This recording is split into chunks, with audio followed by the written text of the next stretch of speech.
నంద్యాల జిల్లా ప్రభుత్వ vigilance committee member AE Nagaraj Goud ఈరోజు వినియోగదారుల సంఘ సమావేశం నందు హాజరు కావడం జరిగింది.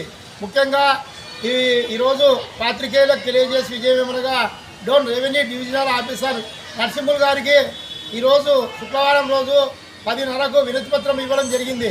అక్రమ వడ్డీ వ్యాపారుల ద్వారా అనేక మంది ఆత్మహత్యలకు గురవుతున్నారు. అలా కాకుండా న్యాయంగా ఇచ్చిన వారికి వారి డబ్బులు తిరిగి చెల్లించే విధంగా ప్రభుత్వము, తర్వాత ప్రభుత్వ అధికారులు, పోలీసు అధికారులు, తర్వాత కోర్టు ద్వారా కానీ వ్యక్తిగతంగా కానీ చర్య తీసుకోవాలి. అలా కాకుండా అప్పులు చేసి ఐపీలు పెట్టడము ఇవనేటివి దుర్మార్గమైన చర్య. అట్లా కాకుండా 5 రూపాయలు 10 రూపాయలు వడ్డీలకు ఇచ్చి ఇబ్బందులు పెట్టే వాళ్ళ మీద కూడా ప్రభుత్వం చర్య తీసుకోవాలని జిల్లాలో 1,1262 మంది అక్రమ వడ్డీ వ్యాపారుల చేతులలో మానసిక వేధింపులకు గురయ్యి చనిపోవడం జరిగింది. నిజంగా కూడా నిజాయితీ పరులు తన భూములు అమ్ముకొని కొంత డబ్బులు ఏదో ఉపయోగపడతాయని చెప్పి కొంతమందికి ఇస్తే వాళ్ళు డబ్బులు చేసుకొని పోయి ఎగరగొట్టడము, ఐపీలు పెట్టడము, ఈ విధంగా డబ్బులు దాచిపెట్టుకొని కూడా మోసాలు చేస్తున్నారు. అప్పు ఇచ్చిన వాడు కూడా ఆత్మహత్య చేసుకునే పరిస్థితి ఉంది. అప్పు తీసుకున్నప్పుడు వ్యాపారం కోసమో ఏదో విధంగా తీసుకుంటారు, తిరిగి చెల్లించాలి. అట్లా కాకుండా అక్రమంగా 10 రూపాయలు 5 రూపాయలు వడ్డీలకు తీసుకొని ఇబ్బందులు పెట్టేవారికి ఎగరగొట్టాలి. అటువంటి వారిపై పోలీసులు కానీ కోర్టు కానీ చర్య తీసుకోవాలి. జిల్లాలో అక్రమ వడ్డీ వ్యాపారుల ద్వారా మానసిక వేధింపులకు గురవుతున్న బాధితులను ప్రభుత్వం రక్షించాలి. ప్రభుత్వమే కాకుండా పోలీస్ డిపార్ట్మెంట్ వారు కూడా చర్య తీసుకోవాలి.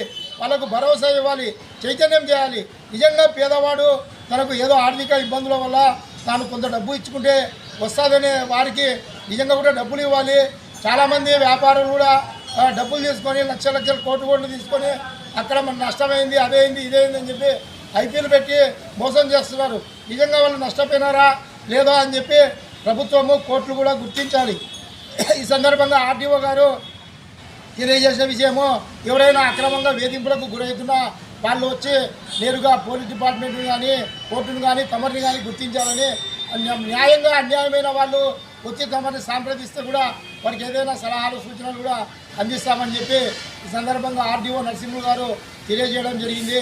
బాధితులు ఎవరైనా ఉంటే ఆత్మహత్యలు చేసుకోకుండా, ఇబ్బందులకు గురి కాకుండా వచ్చి వెంటనే తమ సమస్యని కోర్టు ద్వారా తెలియజేసి న్యాయపరమైన ఇది చేయాలని చెప్పి తెలియజేస్తున్నాం. ఆత్మహత్యలు చేసుకొని చనిపోకూడదు. అక్రమంగా వడ్డీ వ్యాపారస్తులు వేధింపులకు గురి చేస్తుంటే వాళ్ళ మీద కూడా కోర్టును సంప్రదించి తమ యొక్క సమస్యను తెలుసుకొని నిర్భయంగా బతకాలి. కానీ ఆత్మహత్య చేసుకొని చనిపోవడం వల్ల కుటుంబాలు చెల్లాచెదరమవుతున్నాయి. జిల్లాలో 1,266 మంది ఆత్మహత్యలకు గురి కావడం జరిగింది. ఆన్లైన్ రుణ యాప్లను కూడా రద్దు చేసినా కూడా వాళ్ళు వేధింపులకు గురి చేసి ఈ విధంగా బాధితులను ఇబ్బంది పెడుతున్నందుకు ఈ సందర్భంగా జిల్లా vigilance committee member AE Nagaraju RDO గారికి వినతిపత్రం ఇవ్వడం జరిగింది.